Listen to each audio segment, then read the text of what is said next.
Ma mère m'a envoyé un texto à 20 h un mardi. Ne viens pas au mariage. Toi et tes enfants, ça ne fait que rendre les choses embarrassantes. Je l'ai lu 3 fois. Je m'appelle Valérie et j'ai 36 ans. Laissez-moi vous dire qui je suis. Je suis enseignante au collège. J'enseigne depuis 12 ans.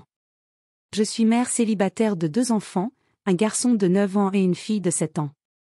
Je suis la cadette de 4 enfants.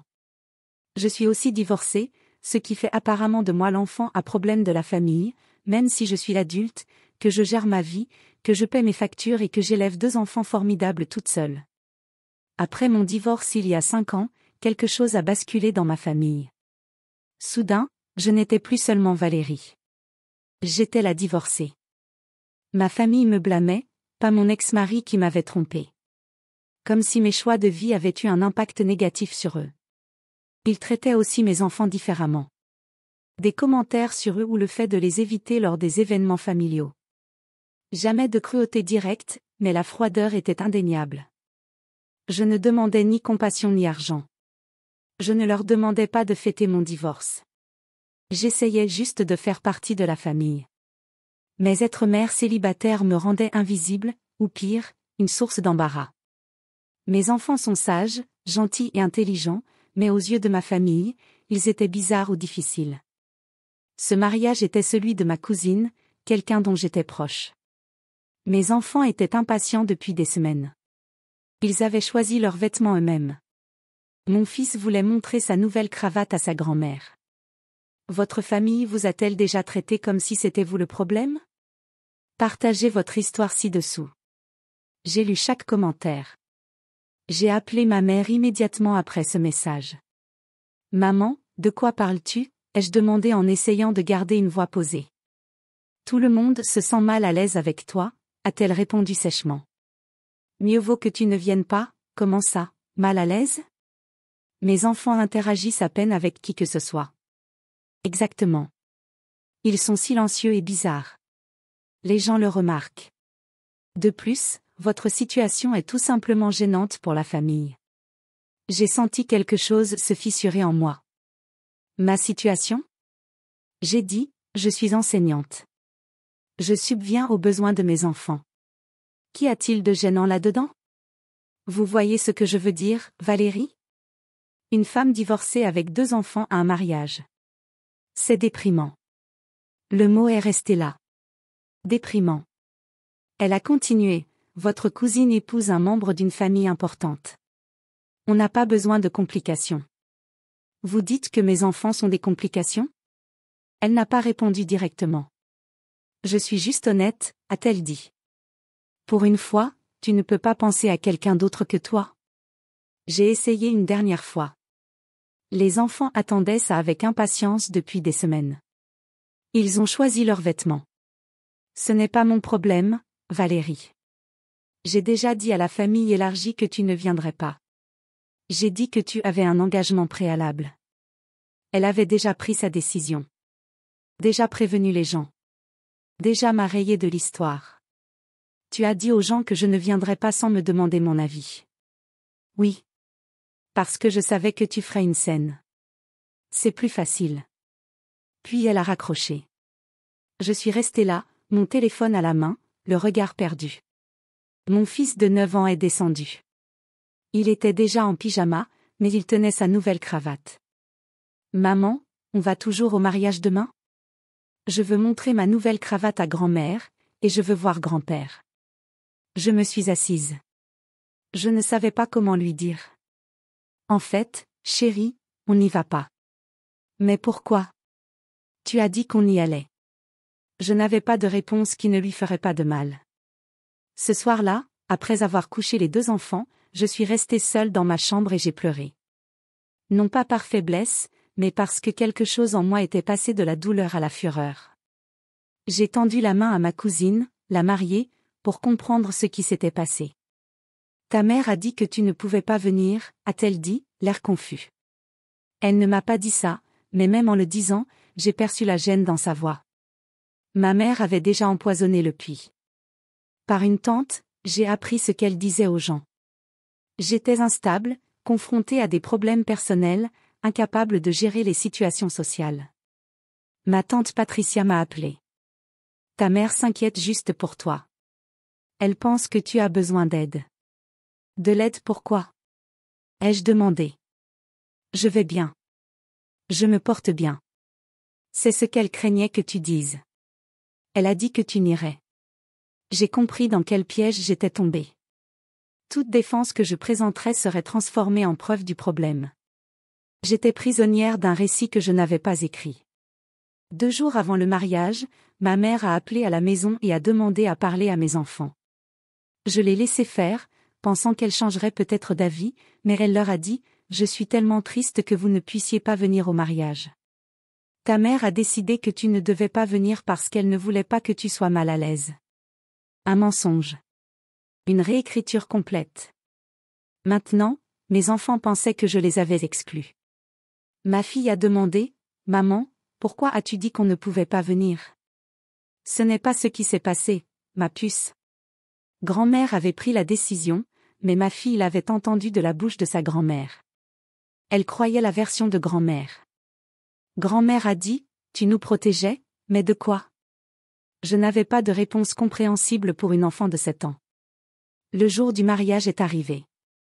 Je suis restée à la maison avec mes enfants. Ma mère a posté des photos sur Facebook et Instagram toute la journée. Toute la famille réunie, cousins, tantes, oncles, grands-parents. Une légende, tellement reconnaissante pour ce moment familial parfait. Tellement reconnaissante de la façon dont tout le monde s'est réuni. Tout le monde sauf nous. Les commentaires ont afflué. J'adore voir toute la famille réunie et magnifique. Le message de ma meilleure amie qui est raté. Tu vas bien? Je n'allais pas bien, mais j'ai menti et j'ai dit que oui. Cette nuit-là, après que mes enfants se soient endormis, j'ai pris une décision. Je n'allais pas accepter ça. J'ai commencé à tout documenter, des captures d'écran de texte, des photos des réseaux sociaux, des dates et des heures.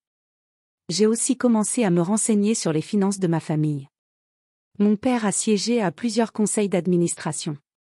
Ma famille avait une fondation, une organisation caritative.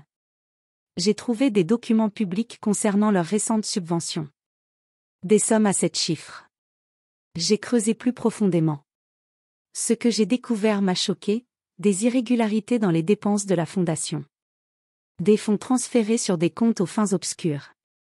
Des factures qui ne correspondaient pas aux travaux déclarés. Des membres du conseil d'administration, dont ma mère, percevaient des honoraires de consultation pour des travaux qui n'ont jamais eu lieu. C'était une fraude. Mon ex-mari était expert comptable judiciaire. Nous étions restés en bons termes malgré le divorce. Je l'ai appelé. J'ai besoin de votre aide professionnelle pour quelque chose. Je lui ai dit qu'il n'hésitait pas. N'importe quoi. Que se passe-t-il? Je lui ai tout expliqué. L'exclusion familiale, la fondation, tout. Il a examiné les documents publics et les états financiers. Il a tout documenté dans un rapport détaillé. Chaque irrégularité, chaque détournement de fonds. Valérie, c'est grave. Il a dit que quelqu'un devait signaler ça. C'est la chose à faire. Je sais. Je me rends compte quand je serai avec toi. Peu importe ce que tu décides, a-t-il dit. J'ai rencontré une avocate, une spécialiste des associations à but non lucratif nommée Jennifer. Elle a examiné tous les documents de mon ex. Tu as un dossier solide, a-t-elle dit. La fondation a enfreint plusieurs réglementations. Quelles sont mes options? Ai-je demandé. Dénonciation anonyme au fisc, plainte officielle. Ou tu pourrais laisser ta famille se signaler d'abord. Et si je leur laissais une chance? J'ai demandé sans leur dire. Je sais. C'est risqué, a dit Jennifer. Mais c'est possible. 2 semaines après le mariage, ma mère a appelé. Je suis si contente que tu aies manqué le mariage. Elle a dit que c'était vraiment pour le mieux. Aucune excuse, aucune reconnaissance du mal qu'elle avait causé. Ta cousine a dit que c'était parfait. Tout le monde s'est bien amusé. Je ne l'ai pas corrigé. Je lui ai laissé croire que j'avais accepté l'exil. Mon père a ensuite appelé. Ta mère avait raison de protéger la famille de toute gêne. Il a dit ça comme si c'était réglé, comme s'ils avaient gagné. Il est peut-être temps que tu te concentres sur ta propre vie au lieu d'essayer de faire partie de la nôtre, a-t-il ajouté. La finalité était accablante. Il ne savait pas ce qui allait arriver. Jennifer m'a appelé 3 semaines plus tard. Le contrôle fiscal a été avancé. Il commence dans 2 semaines au lieu de 3 mois. Si tu veux leur donner une chance, m'a-t-elle dit, il faut le faire maintenant. J'ai pris ma décision. J'ai demandé à Jennifer d'envoyer une lettre officielle au conseil d'administration de la fondation, à tous, y compris à mes parents. La lettre disait, mon client a identifié d'importants problèmes de conformité concernant les pratiques financières de la fondation. Nous recommandons un audit interne immédiat et des mesures correctives. Si rien n'est fait dans les 30 jours, nous déposerons une plainte officielle auprès du fisc. Lorsque ma famille a appelé pour demander qui était le client, Jennifer a confirmé que c'était moi. Ma mère a appelé, la voix tremblante. Que as-tu fait? Je t'ai donné une chance de régler le problème. J'ai dit calmement. Tu as consulté un avocat. À propos de votre propre famille? J'ai consulté un avocat au sujet d'une fraude commise par ma famille. Mon père a appelé. Valérie, c'est du chantage. C'est illégal. Ce n'est pas du chantage. J'ai dit, je n'ai rien demandé. J'ai demandé qu'on se conforme. C'est tout. Avez-vous une idée de l'impact que cela aura sur nous, sur la famille? J'ai pris une inspiration. Avez-vous une idée de l'impact de l'exclusion sur un enfant? De ce que le fait d'être traité de maladroit est déprimant? Ma mère a essayé de minimiser l'impact. On essayait juste de protéger la réputation de la famille en détruisant la mienne, ai-je dit. En disant à mes enfants que c'est moi qui les ai empêchés. En répandant des mensonges sur ma santé mentale. Ce n'est pas ce qu'on a fait. Si, vous l'avez fait. Vous m'avez dit que je rendais les choses embarrassantes. Vous avez dit aux gens que j'étais instable. Vous avez exclu mes enfants d'une réunion familiale. Et puis vous avez posté des photos de tout le monde ensemble, sachant pertinemment qui était absent. Mon père. Votre situation a créé la gêne. Ma situation. Je l'ai coupée. Je suis divorcée. C'est mon crime. C'est pourquoi tu as honte de moi. Nous n'avons pas honte.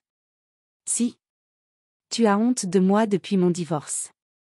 Mais voici de quoi tu devrais avoir honte, détournement de fonds d'une association caritative. Utilisation abusive de fonds destinés à aider les gens. Voilà de quoi tu devrais avoir honte. J'ai envoyé un courriel avec des pièces jointes, des documents financiers, le rapport comptable, la chronologie des irrégularités, tout. Je l'ai envoyé à mes parents et à l'ensemble du conseil d'administration de la fondation. Le courriel était clair. J'ai documenté les manquements suivants. Je te donne 30 jours pour y remédier avant de déposer une plainte officielle auprès du fisc. Je fournis également ces documents au comité d'audit de la fondation. Mon père m'a rappelé. Tu vas ruiner cette famille. Non, j'ai dit que tes actions avaient ruiné cette famille. Je m'assure juste qu'il y ait des conséquences. Que veux-tu de nous? A demandé ma mère, désespérée. Je voulais des excuses. Je voulais que tu reconnaisses que tu avais mal agi. Je voulais que tu traites mes enfants avec la plus élémentaire décence humaine. Mais puisque c'est passé, je veux que tu rendes des comptes. J'ai raccroché et éteint mon téléphone. Pour la première fois de ma vie, je me suis sentie puissante plutôt qu'impuissance. Ma famille s'est démenée. Ils ont engagé des avocats. Ils ont dénoncé eux-mêmes leurs agissements au fisc et ont corrigé leur situation. Ils ont encouru de lourdes pénalités financières et la radiation du conseil d'administration. Mais l'enquête a continué malgré tout. Une fois le dossier ouvert, il a continué. Des semaines plus tard, ma mère a appelé. Nous avons fait ce que vous avez demandé. Veuillez retirer votre plainte. Je ne l'ai pas déposée. J'ai dit que vous aviez dénoncé vous-même. Cela reste dans le dossier. La famille est détruite à cause de vous. La famille a été détruite lorsque vous avez choisi l'orgueil au détriment de mes enfants. Je m'assure simplement que vous en subissiez les conséquences. Ma cousine, la mariée, m'a contacté en privé. Je suis désolée que ma mère vous ait traité ainsi. C'était mal. Ces excuses étaient importantes parce qu'elles étaient sincères.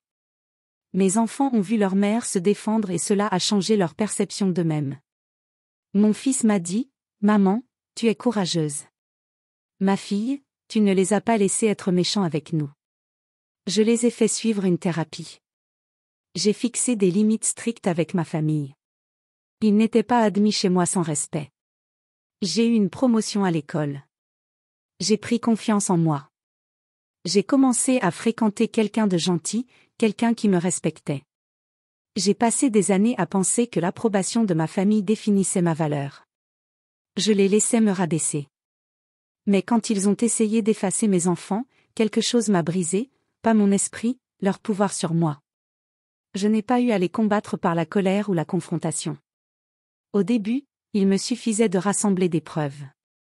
Il fallait attendre. Il fallait être stratégique. Ils pensaient que mon silence signifiait acceptation. Ils n'ont pas réalisé que c'était moi qui collectais des preuves. Parfois, la meilleure réponse n'est pas de parler fort. Il faut savoir quand parler et quand laisser la vérité s'exprimer. Si votre famille a déjà essayé de vous faire sentir que vous étiez le problème, n'hésitez pas à me le dire. Abonnez-vous et racontez-moi votre histoire dans les commentaires. D'où regardez-vous? Combien de fois vous êtes-vous remis en question au lieu de? Vous les remettez en question? Dites-le moi ci-dessous. Je lis chaque commentaire. Et si vous apprenez à vous défendre et à défendre vos enfants, abonnez-vous et activez les notifications. Cette communauté l'a compris. Ensemble, nous reprenons notre pouvoir. Merci de me laisser partager mon histoire. Votre valeur ne dépend pas de l'approbation de votre famille. C'est vous qui déterminez la vôtre.